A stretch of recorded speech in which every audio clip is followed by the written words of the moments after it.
Britt, what do you make of this move and, having these busloads coming into Washington, D.C.? Well, I think it is in a sense a publicity stunt. It's probably no accident that they were dropping the migrants off just outside our bureau in Washington, where Lucas was reporting from.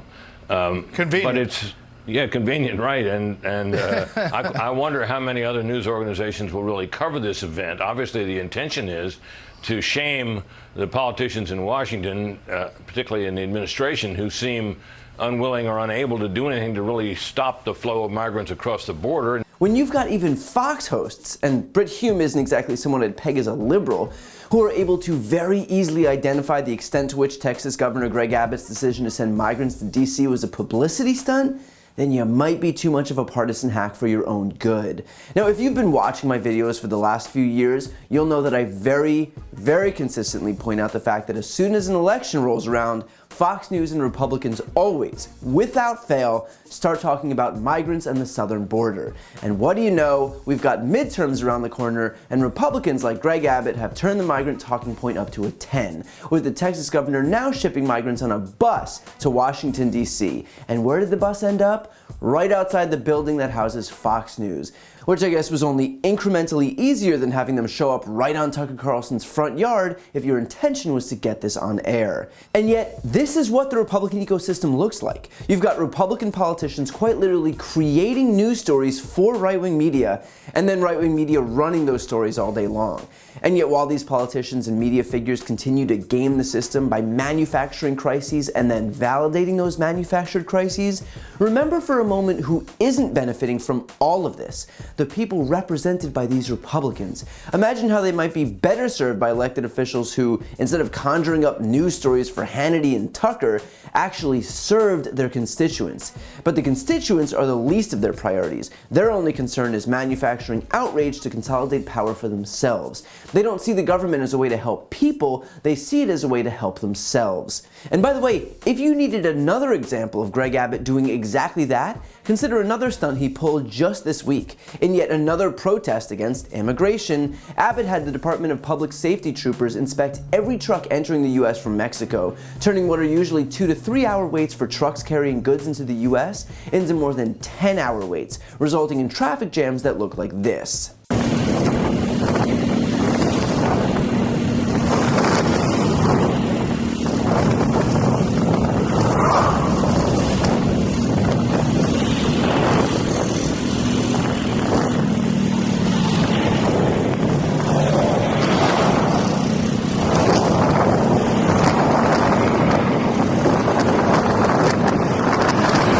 And what's especially insidious about this is that people like Greg Abbott will whine about high prices and long waits for goods and how it's all Biden's fault, while simultaneously causing those long waits that lead to higher prices in the first place.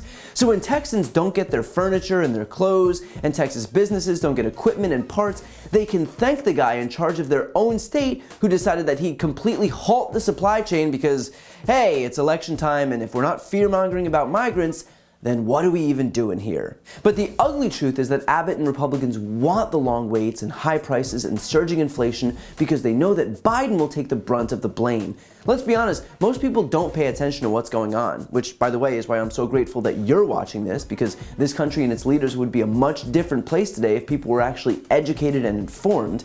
And so while Americans writ large might not turn on the news, they'll still feel the impacts. They'll still feel the higher prices and the long waits for their stuff. And Abbott is perfectly happy to prolong and exacerbate that pain, knowing full well that Biden will shoulder the blame for most of it. Think about that. He is hurting his own constituents at a time when they're suffering the most from high prices because the collateral damage that Biden will sustain is worth it for him politically.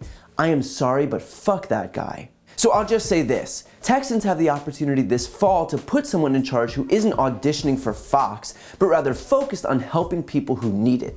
Instead of the constant fear-mongering about immigrants and whatever other socialist, war on Christmas, censorship, culture war bullshit we're subjected to on an endless loop, maybe give the other party a chance that's largely united around actually helping people and lowering healthcare costs and focusing on our energy security with renewables and so much more.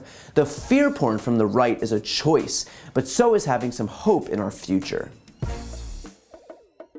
To see more videos like this, click the subscribe button right here on this screen. And if you want to support my work, subscribe to my podcast, No Lie with Brian Tyler Cohen. I cover the most important stories each week, and my guest is always one of the top political figures, including Vice President Kamala Harris, Jen Psaki, Elizabeth Warren, Pete Buttigieg, Nancy Pelosi, Katie Porter, Cory Booker, and so many more.